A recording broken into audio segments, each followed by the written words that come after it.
about the way experience, the body, and the activities of the mind come in together and work.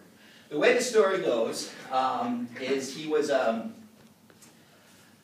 of the first professional academics. He taught in university, and like academics, he was poor and didn't travel much like the other guys, Leibniz and Locke, are running all around, hanging around with the rich people. Kant was in the same town. They said there's a joke that he used to walk on the same walk every day, and you can set your clock by him and all the rest of it. And the chapter starts off by saying, one day, and his quote was, "I awoke from my dogmatic slumber." Dogmatic means, you just follow rules and authority. And slumber is he was kind of sleepy and not really thinking right. And he read something, and it kind of woke him up. Now, he came from a tradition of rationalism.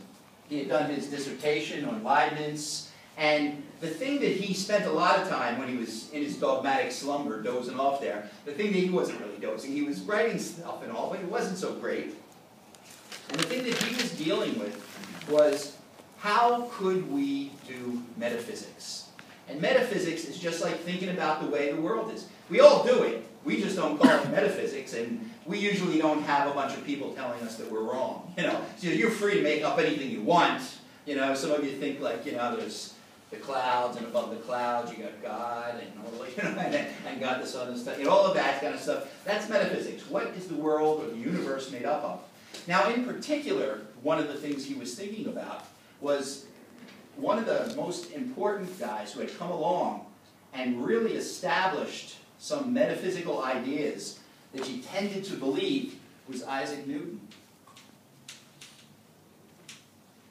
Because he had made some predictions about the Earth, the Sun, and the Moon, and the stars, and how they all move, and he was right. You can kind of see the things coming out, so you kind of say, well, he really seems to be right. And he was notable because a lot of people who do metaphysics, just like all of us, when we walk out and we think we know how the world is, it's hard to say whether you're right or wrong, If you think the universe is like the Sistine Chapel with God reaching out and touching and all of that, who's to say you're wrong, man? You can think it, that's fine. Somebody else might say, it's all a big pit of vipers. It actually is a philosopher, Thomas Hobbes, who says something like that. Like, we're all pretty low life, and if you don't have rules, we act like animals. And again, who's to say he's wrong? So metaphysics was the thing that Kant was thinking about. And he was thinking, like, how could we do this? And how could we say anything about anything that's right? For example, Newton had talked about and predicted the movement of the sun and planets, and he was predicting them and getting some results. But, how could he know that? Newton said he observed it. Well, what did he observe? He didn't have a spaceship, didn't have a telescope. What did he observe? And how could you really observe all of those things at once? Even if you're in a spaceship, you're only seeing one view of it, or if you have a telescope, you're only seeing one part of it. So what is it that you're actually observing? If you think that's going to be your way of doing metaphysics, it had to be something going on that was more than that, that would put the whole picture together. And that was Kant's problem. And one of the main groups that were attacking these metaphysical people were the empiricists. There was Locke, and he, of course, that was one of the first books where he didn't really mention God too much. It was experience, man, that's what counts. And God doesn't have any place in this, and really made kind of talking about the mind more of a naturalistic thing, and that's certainly one reason why Locke is an important book.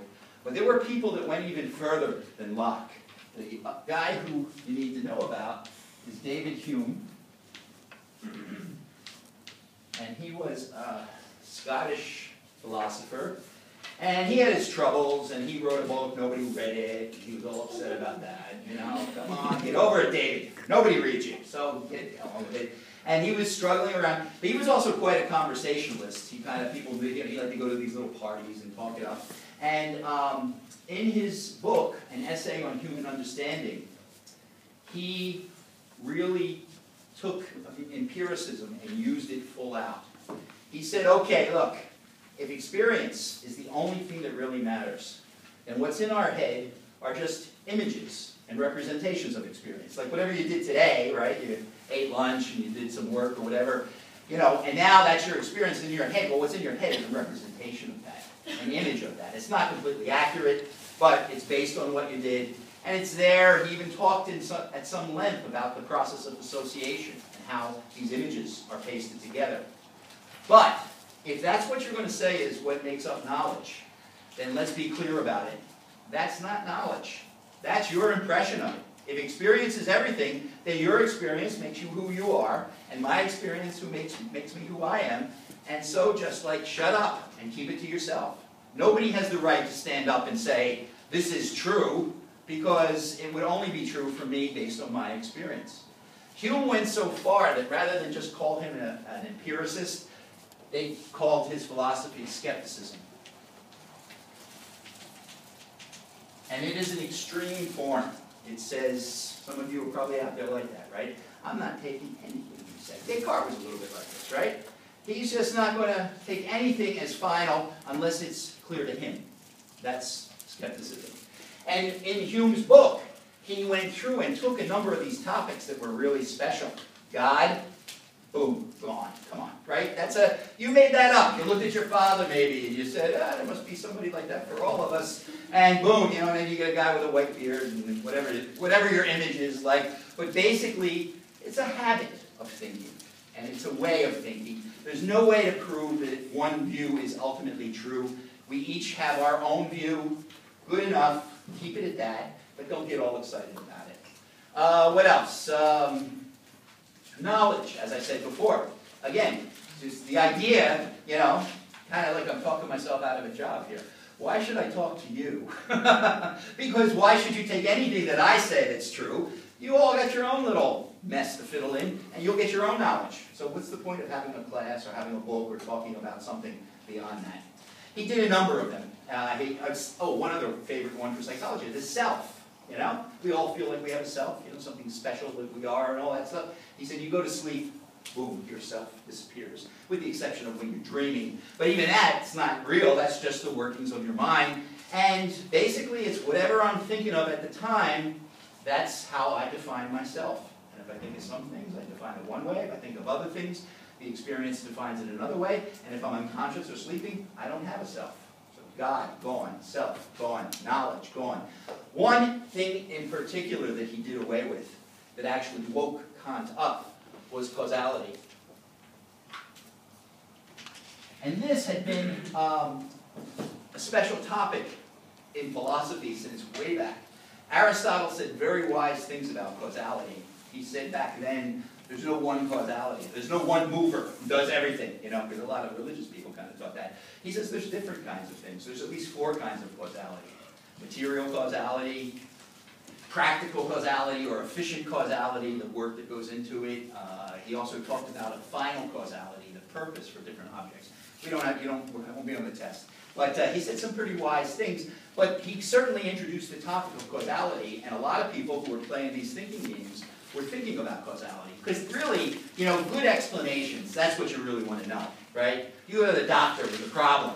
And I went to the doctor. I always make fun of this guy because he was such a son of a guy. My wife had a mole, and my cousin worked for him. So he went and took us after hours to fix my wife. So we're walking out afterwards. I was a student.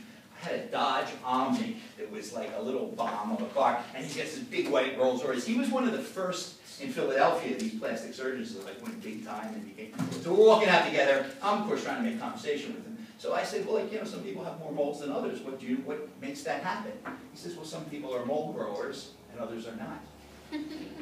You, buddy. I mean, come on. That's not an explanation. To say you have moles because you're a mole grower, that's like to say, well, you fight because you're aggressive. That's basically known as a tautology. That's not a good explanation. What you would like, I would have probably not been insulting him. He's now passed away, as a matter of fact. But I probably would have not been insulting him, even if he said something like, well, it's probably genetic. It runs in families. Does your wife have family members who have more moles than other people? And I would have taken that, because he's explaining one thing because of something else. If you explain something because of the same thing, you have an empty, stupid explanation, we don't always call them that. And very often, they throw them out to the general public, because in the long run, we just want to be better, so you don't really need to understand. But causality is an important issue. Anyway, when Hume talked about causality, well, he did away with it. He said, that's a habit of mind. You think every morning the sun's going to come up, because in the past it always has come up. what proof do you have before tomorrow that the sun's going to